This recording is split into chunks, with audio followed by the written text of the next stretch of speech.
Thank you, Anilji, for your last sentence. I wish that day comes very fast. When I got the invitation, and basically the first message of the invitation talked about geopolitical issues, Ukraine war, etc., etc.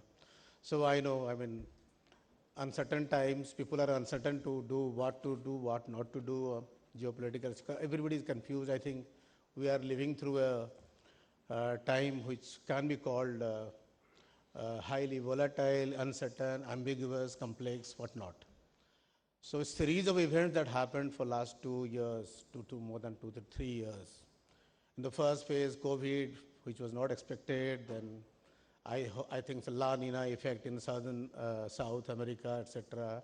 Then followed by rigid, tight lockdown situations, completely standstill of the entire globe, entire world came to a standstill, no supply and no demand too also, completely. And who will forget that negative price of crude oil that MCX suffered in April future contract. So that in fact proved the fact that commodity, no matter how you fashion it, design it, as Anil ji said, equity markets के साथ टक्कर देने वाली बात है. But of course, commodity derivative is fashioned, shaped, and has been regulated, has been operated, traded in the line of equity derivatives, but it is not comparable at all. Commodities is highly, intensely physical product. And in fact, that WTI contract of MCX April contract 2020 proved that when the logistic parameters and the tight pipelines problem, etc. happened, and completely the entire stock of WTI crude in USA got dislocated, and it had to enter into negative domain. There, no matter how much you say Brent and WTI, they belong to same underlying, and it can be a cash settled contract. If it is cash settled contract, is no problem, then why it entered into negative territory? So that itself proved, I think, we should not forget that for many years to come. Even before that, even in layman's language, I never thought, can commodity be a negative priced? So those days, all central banks, government, everybody came out and infused a lot of liquidity and stimulus packages to boost demand and all that. And then by the time we had large-scale vaccinations, economy started turning around. Some demand was started getting created, and supply also started getting normalized. We have this Russia-Ukraine problem, and so many other also sporadic, small geopolitical issues throughout the globe. As a result of it, again come back to the same situation where demand is rising and products are not coming, and supply chain is completely strained and disturbed. So as a result, over the last 3 years, things have not changed. Those days, for oil, energy, Russian and Arabian countries, their negotiation failed. These days, again, also the energy supply comes in from Russia side, Ukraine. Not only energy, they are also, all of us know, they are also supplier of good amount of wheat, sunflower, and fertilizers also. So energy-driven inflation, actually, it drives inflation everywhere. We may see visibly that it may impact the aviation sector or transport sector, but it can affect fertilizer production, it can affect mechanized farming, it can affect anything that has to do with use of oil for doing any business. So as a result, what happened? Wheat, which is a food security program in India elsewhere also, that is also now under stress. So agriculture, non-agriculture, everywhere we have food problem, security problem, energy crisis problem, and the central banks, which is to infuse a lot of liquidity and to boost demand, now they are tightening it, interest rate is increasing, and they are trying to tightening monetary policy. So reverse program has started all over again. Come to this, the third angle is that all of us, we know that our commitment of India in COP26, that we should be zero emission country by 2070, and sort of about 30 to 40% of the greenhouse emission that we have of the GDP should also be contained, reduced, and there should be immense substitution of fossil-based energy with non-fossil-based energy. Maybe it will lead to a lot of electrification. So if with that kind of focus, decarbonization, energy transition, all those words that we are being confronted with, in fact, we are also, we are facing the impact of climate change. So commodity market is also definitely going to be impacted in a very severe manner. Because I think those commodities which are recyclable, those commodities for recycling, they don't, I mean, you can save energy from producing it all over again from raw material. Those commodities will in demand. I think some author in an article talked about copper demand, which is now 2.8 or 9% growing. The demand may grow by 8 or 9% over the years. And China is one-third of the largest consumer and producer. If China little bit of copper consumption they increase, I think all other countries are going to suffer. Similarly, I think there could be some sort of a shift towards, you can say, resource nationalization, like some countries will try to protect their own resources, which are energy, which are climate friendly, environment friendly and all that. So they'll not try to export so easily. As a result, those consuming countries, they'll have scarcity, so the demand will come. I'm just trying to give these pointers before you. All of you know what's going on around. But these geopolitical positions, situations are just not macro level. They are already touching us at micro level, and we are feeling the pinch now also. So you know the food inflation, energy inflation, all sorts of inflation. England, UK, Europe, they are already struggling with 9 to 10% of inflation.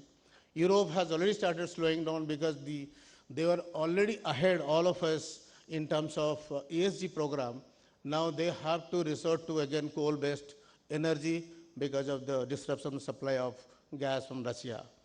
So these kind of compulsions and this kind of national interest of different countries to protect some commodities which may be rare earth or any other rare commodities which they are going to use in their own interest, that may cause severe turbulence in supply. No matter, even if the Russia and Ukraine war is solved, no matter if peace returns to most of the countries of in the globe, still there will be commodity issues because of this transition of energy to renewable energy, etc. The program that all countries are committed, Western developed countries are committed to become net zero emission by 2050. India is committed to become net zero emission by 2070.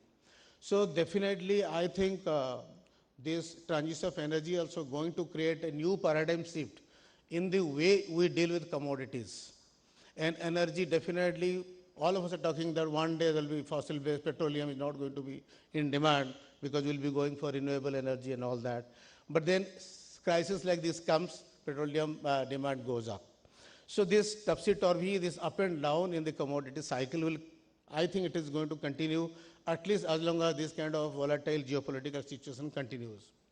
So this kind of situation reminds me one thing as a student of derivatives, commodity derivatives, that I knew that hedging is one of the most important tools for risk management, and it is so necessary now. I think as these geopolitical things they clearly point out, I think hedging is such a thing. We must teach, educate our stakeholders. Especially this is a duty of the exchanges, brokers, and all the stakeholders, regulators as well, that we must educate our people, the stakeholders, to do hedging, risk management, so that they can afford to face this kind of situation. Particularly SME sector, and thousands of, I think, fabricators, melters, welders, and all those people who recycle the metals, they can always come forward as hedge their price risk, because they are going to face the brunt in case there is a big upheavals in the area of commodity pricing. That is, I think we have started already feeling the pinch of it. Similarly, in agriculture also, I think FPOs, they are really going to be a big tool through which the farmers can have access to this market, derivative market, for hedging their price risks.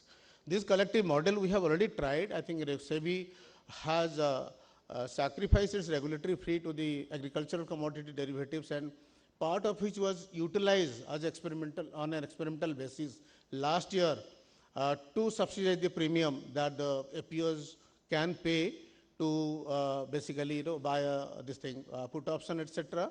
It was fairly successful, and I think FPOs are rearing to, and they're now ready to take this price risk management program in a big way.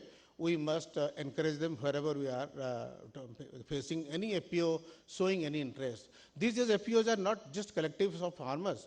FPOs are being managed by very well educated professionals I have seen, they know the job.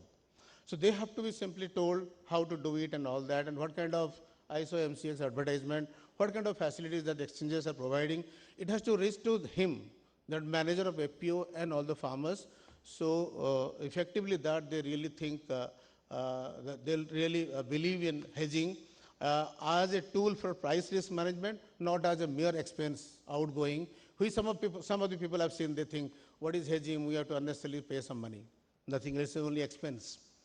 So these concerns, geopolitical situation, all of us know, and the kind of macroeconomic parameters that we are living in, the kind of volatile, uncertain and ambiguous situation nobody can predict what's going to happen in coming few weeks or months.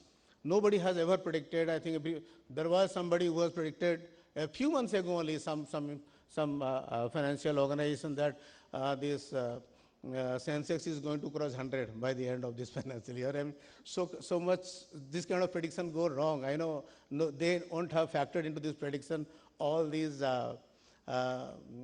situations that we had never ever anticipated. So I think the future is definitely going to be commodity driven, commodity intensive, and commodity not because that commodity is essential for economy, that is definitely, but because different countries will start having different national perspectives and policies vis-a-vis different commodities. And the supply crunch or oversupply or undersupply, and demand rise or less demand, drastic fall in demand, these kind of fluctuations will continue. Volatility is not going to end so soon. That's what my personal view of whatever I have read in the newspapers, journals, and interacted with the thinkers, policy thinkers of the commodity market. Again, China, nobody knows what they are going to do because they are the main market mover and shaker of the commodity market. So where they are leading to also now, it is a big question. So all that I would like to pass on this message from regulators, and that we have done whatever we could do over last 5 to 6 years after commodity derivatives came to SEBI. We are giving products, all options on future, options on goods, indices, everything we have given. We have given you institutional participants, mutual funds, CAD3, AIFs, now FPIs, and we have given all sorts of policy measures that makes the market more safe and healthy. Risk management is tightened. I think cyber security is everything, and technical glitches, all front we have addressed as a regulator. See, regulator can nurture liquidity, regulator can encourage liquidity, regulator cannot create liquidity. Liquidity has to come out from the market, from the education. So massive education is needed. We have no dearth of speculators in India. They're always ready to speculate, take the price risk. But price risk givers have to be created from amongst the real physical market players who really use these commodities in their daily business. So that is something, is the call of the time. Otherwise, the kind of fluctuations and volatility we are going to witness in coming months and years definitely is going to create a lot of problem, and a lot of business models are going to be affected severely, and that has to be borne in mind. India's economy is substantially integrated with world economy now. The inflation that we are facing today is energy-driven inflation, everybody knows. So therefore, as long as we are connected to global economy and global inflation is driving our inflation, as a result, all commodity prices globally available, they are definitely going to affect our prices, and we are not going to affect anybody's prices. We are getting affected by others' prices. So we are not price givers, we are price takers. As a result, geopolitical situation, we have no control.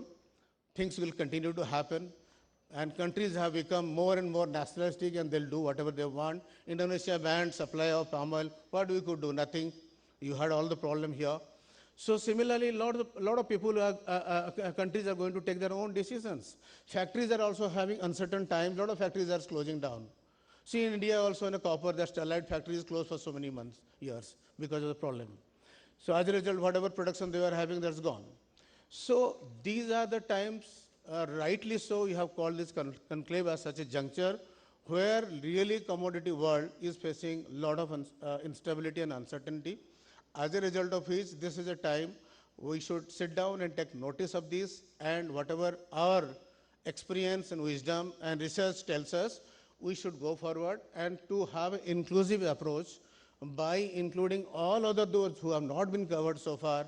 As Anilji rightly put, there should be a cohesive approach of corporates, speculators, hedgers, all value chain participants, those who have been left out of the system so far, try to bring them into the system. Then I think enough liquidity, enough depth can be created. Otherwise, why APIs will come if there is no depth? So when the bullocks are the first or card will be first, we don't know which things should come first. So they'll say there's no liquidity, I'll not come. Similarly, mutual funds are also saying the same thing. And we want them to come so that depth will increase. So who will come first? Before anybody takes any decision, it should be a collective, cohesive decision. Of course, the regulator has always been giving all sorts of comfort and encouraging and creating all conducive atmosphere for development of this market with whatever limitations we have. And any problem is there, we are there to listen to you. But karna to aap logon ko hai, you have to do it yourself. Nobody can do it for you. So all the value chain, all the participants, all the think tank people who are here, gathered here today, I think hedging should be the main thing that we are going to take it to the nooks and corner of the country, to whoever is there having anything to do with commodity market. That's all from me today, tonight. Thanks a lot for having given me a patient listening. All the best to the conclave. Thank you.